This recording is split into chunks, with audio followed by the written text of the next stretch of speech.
these doctors include the cardiologist, our heart doctor, the neurologist, our brain doctor, the radiologist, our X-ray vision doctor, a dentist, our teeth doctor, and a dermatologist, our skin and hair doctor. Now, I'm not expecting you to know this, but I'm going to quiz you guys real quickly. Does anybody know who helps us when we have an injury or anything with our heart? Let's go over here first. Yuri? Thank you very much. Correct. It is the cardiologist. Now, who helps us when we have an issue with our skin or hair? Let's go in the middle here. Neurologist. Sorry, what was that? I think the neurologist. Oh, that's wrong. Let's go this side of Auntie. It's correct. That is the dermatologist. Yeah. Okay, well both of you are correct. Now, like I mentioned before, all of these doctors play an important role in keeping us healthy and our best every day. If you were a doctor, which part of the body would you want to take care of?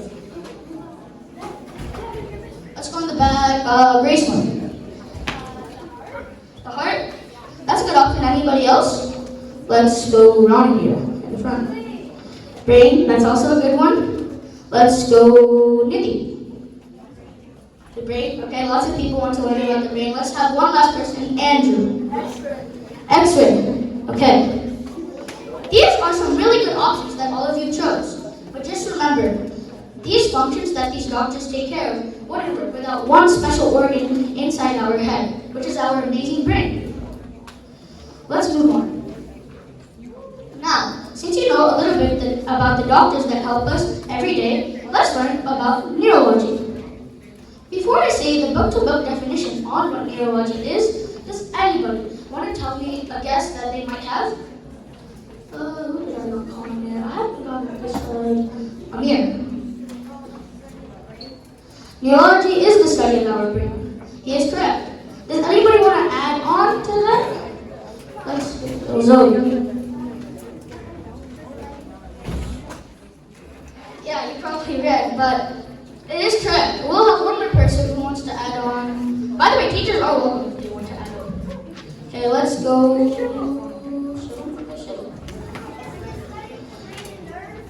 Okay. In summary, neurology is the study of our brain and nervous system. So basically, they're professional mind readers, just without the magic. Okay, that wasn't that funny.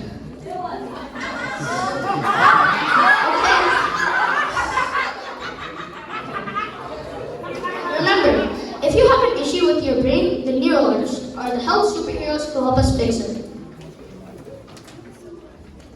Now, since you know a little bit more about neurology, let's learn what they take care of. First, meet our brain. Think of our brain as a soft, pink, squishy organ inside our head, which is in charge of everything you think, feel, and do. Does anybody want to take a guess on how much our human brain weighs? Yeah, same.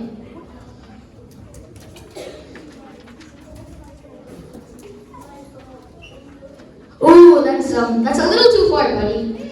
Let's go, Shiny. Sorry? Ding, ding, ding. It is 3 pounds. Sorry. Do you guys want to know a fun fact? Did you know that the largest brain ever recorded was by the sperm whale, and it weighed a whopping 17 pounds? Next, meet our amazing skull. Think of our skull as a super strong, bony helmet that keeps our brain intact and safe. Lastly, floating between both of them is our cerebrospinal fluid. I know it might sound like a really big word, but our cerebrospinal fluid is basically a crystal clear liquid that floats between our brain and skull, and it's in charge of helping the brain stay safe whenever it gets bumped around. Together, this is the ultimate team to keeping your thoughts running smoothly. Now, since you know a little bit more about our brain, let's learn how our brain is divided up. Our brain is divided into 4 selections called lobes. Does anybody want to guess what those lobes are? It's hard. They do, but does anybody know the names of the 4 lobes? Let's go. The frontal lobe, the senses, the occipital lobe, the terminal lobe, the part and the partial lobe. Okay, you read off the slides, but those are correct. You might need to learn pronunciation, by the way. You were correct, but those aren't the ways that you pronounce them. It's the frontal lobe, parietal lobe, occipital lobe, and temporal lobe, okay? First, meet our frontal lobe. Our frontal lobe sits in the front of our brain, and it's in charge of helping us with our planning and research, and thoughts, by the way. Next, meet our parietal lobes. Our parietal lobes are on top of our brain. If everybody could point there, the top of their brain. Yeah, correct. Our parietal lobe helps us with sensory emotions, such as taste, temperature, and pain. Next, meet our temporal lobe. Our temporal lobe sits behind our ears, and they're in charge of helping us with our senses, such as hearing, touching, and smelling. Lastly, but not least, meet our occipital lobe. Our occipital lobe sits in the back of our brain, so right here, and it's in charge of helping us with our visual citation, also known as the way we see. Now, since you know a little bit about the top of our brain, let's learn what sits on the bottom of it. First, meet our cerebellum. Our cerebellum sits on the bottom of our brain, so right here where my laser is, and it's in charge of helping us balance, so we don't fall down like a wobbly penguin whenever we stand up to walk. This area also receives information from the muscles and eyes, because it's relevant to space, also known as perspiration. Lastly, but not least, let's learn about our brainstem. Our brainstem is beneath our cerebellum, and it's in charge of helping our body with basic functions such as breathing control, heart rate, and blood pressure. Remember, our brainstem is split up into 3 parts: the midbrain, pons, and medulla. First, let's talk about our midbrain. Our midbrain is the first part of our brainstem, and it's in charge of helping us with our temperature control. Next are our pons. Our pons are in the middle of our brainstem. They're in charge of helping us with our breathing control. Lastly, but not least, let's meet our medulla. Our medulla is the last part of our brainstem, and it's in charge of being a little messenger for the brain. Now, before I move on, I just want to show you guys some brain models that I have. So, they're right here. So, I couldn't get real brain models, so I used Play-Doh to make. They might be a little dirty, but I used Play-Doh to make these brain models. This is how our brain is actually split up in our head. So I'll pass these to the first person. Please pass them around to like your row. So I'll also pass it down to like here. So you can touch, see what it looks like, and pass it down to the next person.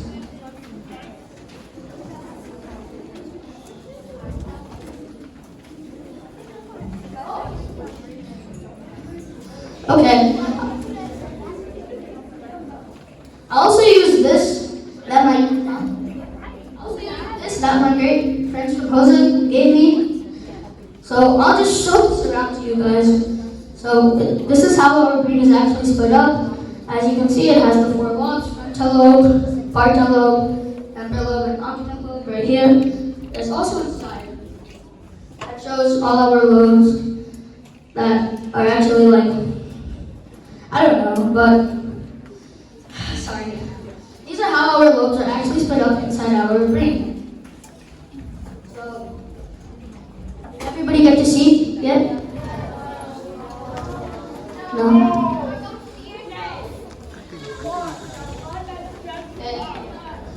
Pass it around to your row. Where are the other brain models that, okay, yeah, it's there. And, okay. Next slide. Next slide. Next slide. Next slide. Okay, you guys can explore these while you're passing them around, but I'll keep on going with my presentation. Now since you know a little bit on how our human, yes, fine. Now since you know a little bit about the parts of our brain, let's learn about what's inside it.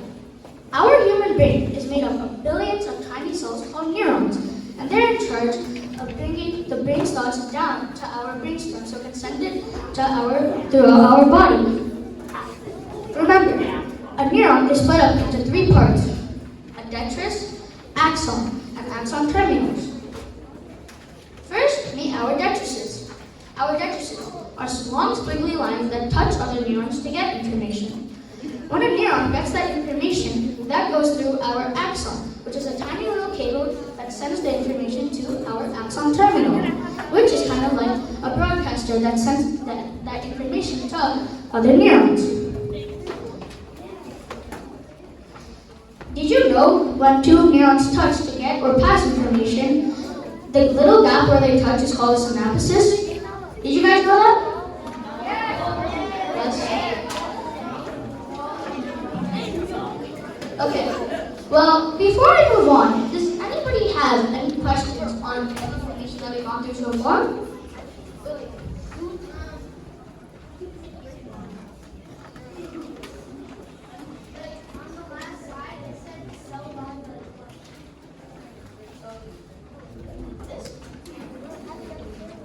So like the cell body, so like the detritus?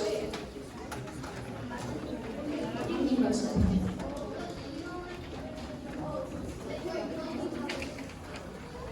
Right here?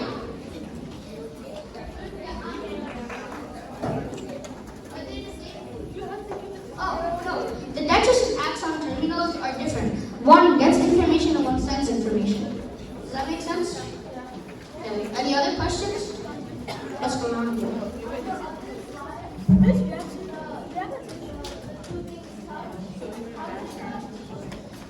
They touch by a little gap between each neuron called a synapsis. That's what I want. So a synapsis is a small little gap that two neurons touch by to get information and send information. Okay, everyone?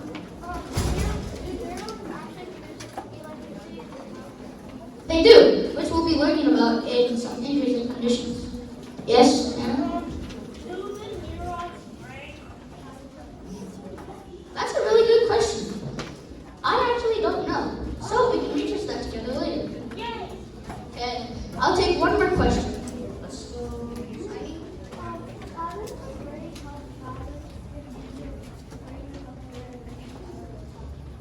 That's a good question.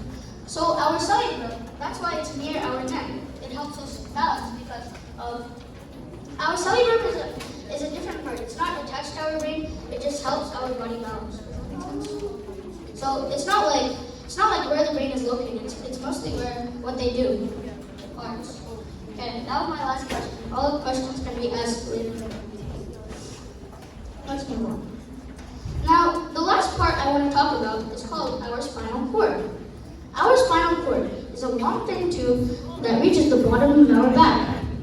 This is in charge of helping the brain send information down to our body, and the body send information up to our brain.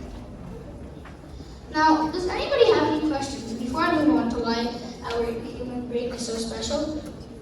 Take a great question. HOSA?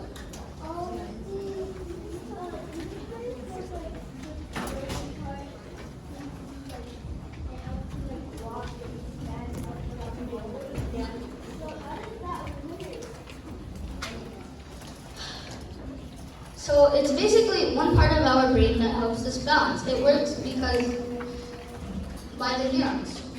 Does that make sense? I actually don't know. I need to get into depth with that. So we can research that together later to take two more questions.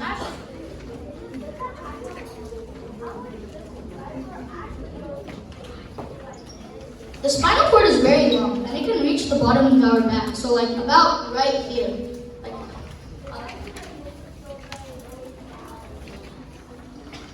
It's just an image. So imagine this is where the spinal cord actually ends, and then what it does, our spinal cord has other selections called vertebrates. I don't want to get too deep into that, but it's basically another pair of long tubes that go through our body. So this is where the spinal cord ends, and then the rest are vertebrates that touch our legs and other parts. Does that make sense? Okay, one more question I'll take. Let's do Tanisha.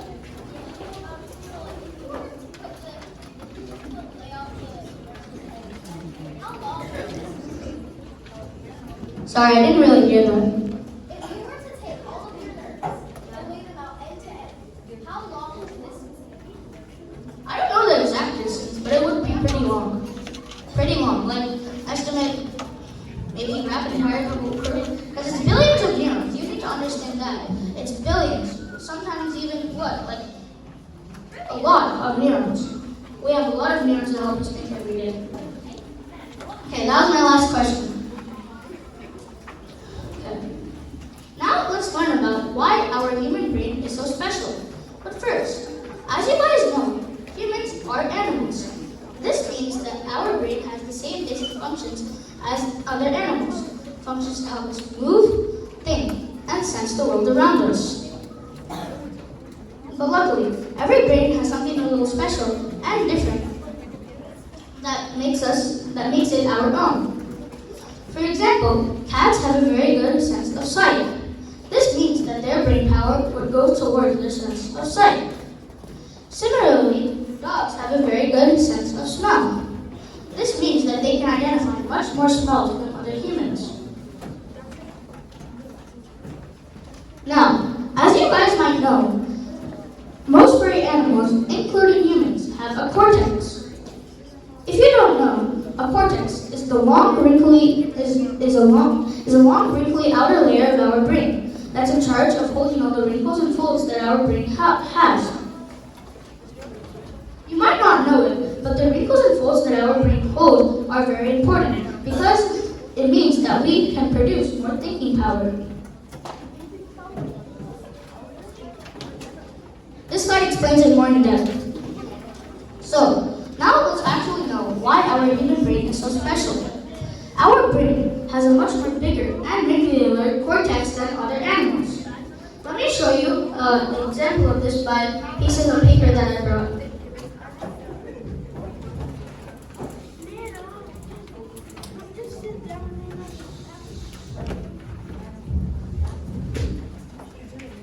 As you can see, in my hand, I have a little crumpled piece of paper. Do you think this paper can fit inside my head?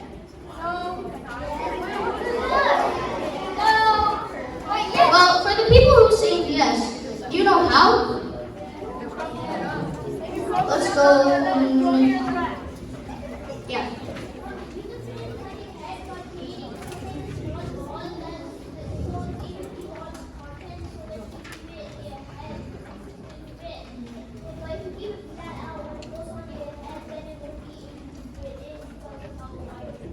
Nadeem is absolutely correct. As you can see, if I crumble this piece of paper up, I added lots of wrinkles and folds to it. Now do you think this can fit inside my head? Yes.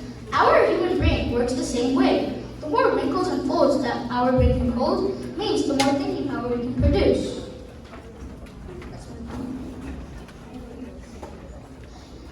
Now remember, with more thinking power, our human brain can perfect in many other topics other animals cannot, such as reading, writing, sharing ideas, and imagining the future.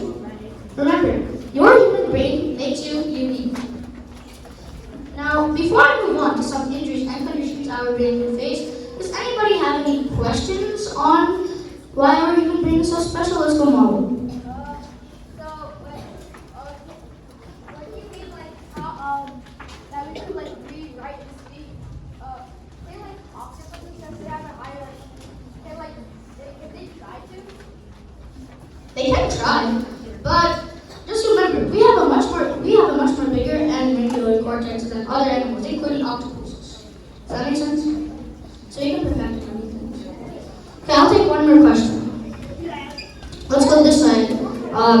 name? Sorry. Yeah. Okay, Leon, what's your...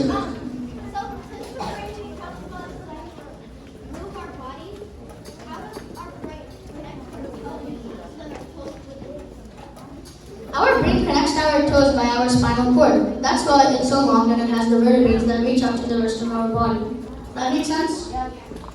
Let's move on. Now, I want to share some injuries and conditions our human brain can face. The first injury I want to share with you guys is called a stroke.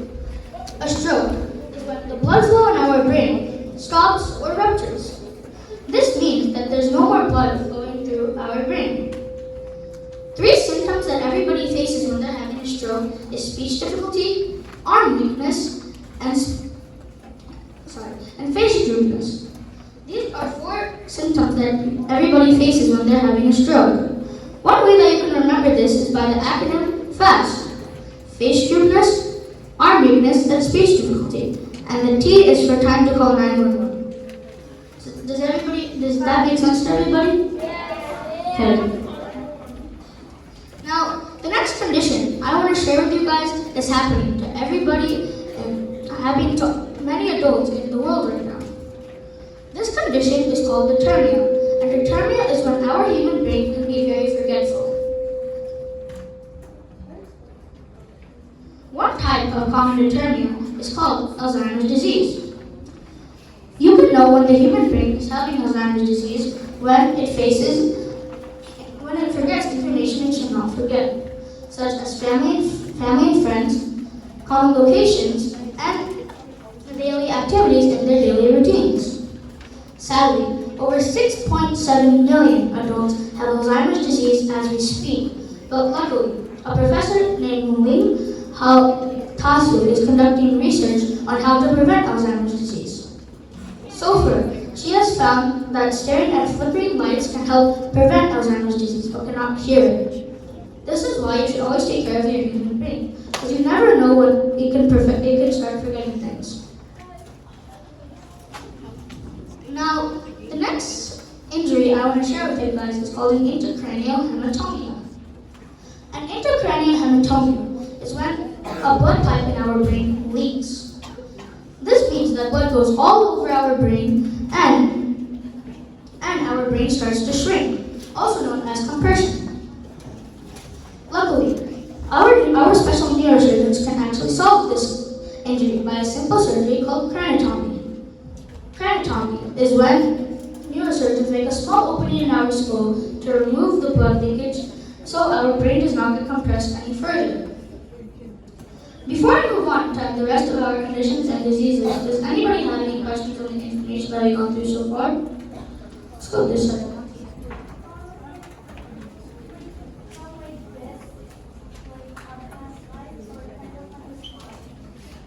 The spine? I want to go to that slide right now so we can talk about it at the end of the presentation. Okay, let's go. Does anybody have any questions on the slides that we just gone through so far? Let's go, Ion.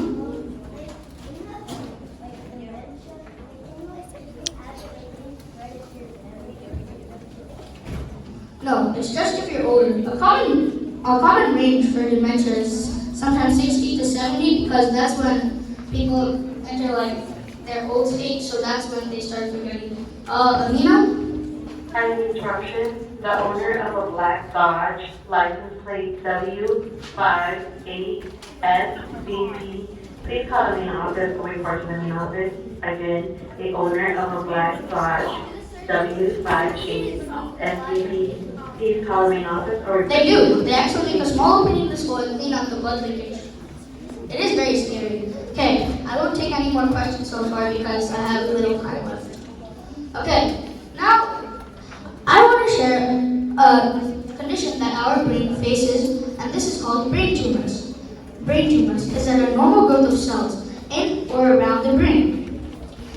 These are some types of tumors that our brain faces, but I just like to call these tumors blue tumor, pink tumor, orange tumor, and control tumor because I'm sure none of us want to pronounce these words, including me.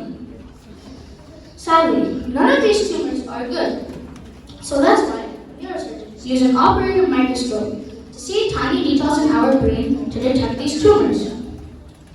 Did you know that neurologists use different types of machines according to where a tumor is located? One example of this is called an endoscope. An endoscope is when a tumor is located near the nose. So neurologists use that machine to remove it. The last injury I want to share with you guys is called a seizure. A seizure is when our neurons have too much electricity in them, like Berhan was asking. So our neurons do actually have electricity, but a seizure is when neurons face too much electricity in them. Now I want to tell you guys how our amazing neurologists solve these. First, I want to share how our neurologists solve seizures. They use an EEG machine to detect seizures in our brain. This machine measures if the electrical chatter in our brain is high or low. Neurologists also use a CT scanner and an MRI scanner to take tiny pictures of the brain, one using X-rays and one using magnets. Remember, the neurologists are the brain detectives that help us find any injuries or conditions we might be facing. Remember to always protect your amazing brain, because it will be one of the most important organs that you use every day. One way that you can protect your brain is by always wearing a helmet when you ride a bike, scooter, or skateboard. Does anybody want to share other ways that we can protect our brain? Let's go to mine.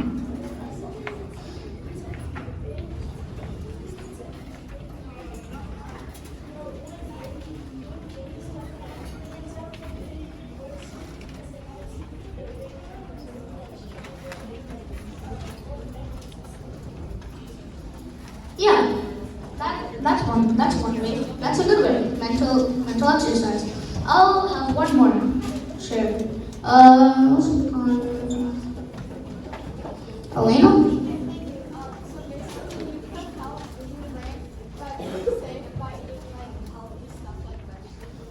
Correct. These are all amazing ways that we can protect our human brain. Remember, you're a future neurologist. I hope from this presentation you were able to learn some quick facts about your brain, or some ways that you can protect it.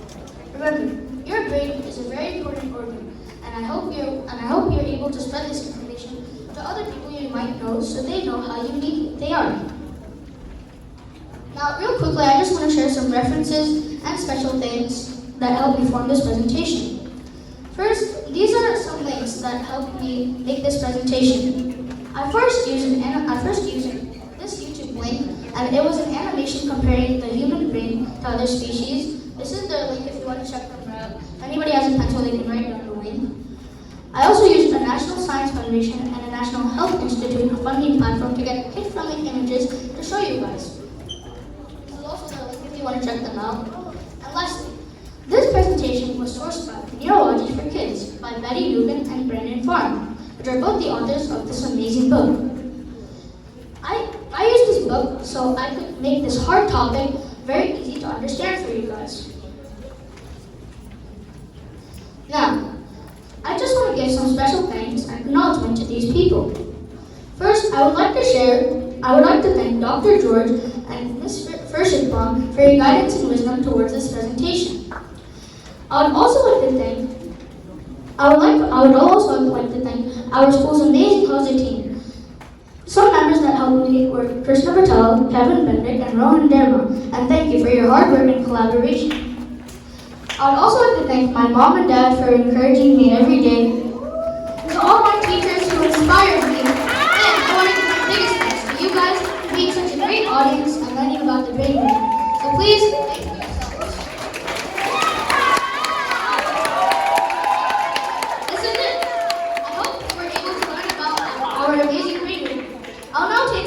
A few questions or comments? No? Okay, sadly I cannot take questions or comments. Okay, I'll now pass it down to my good friends. Thank you guys.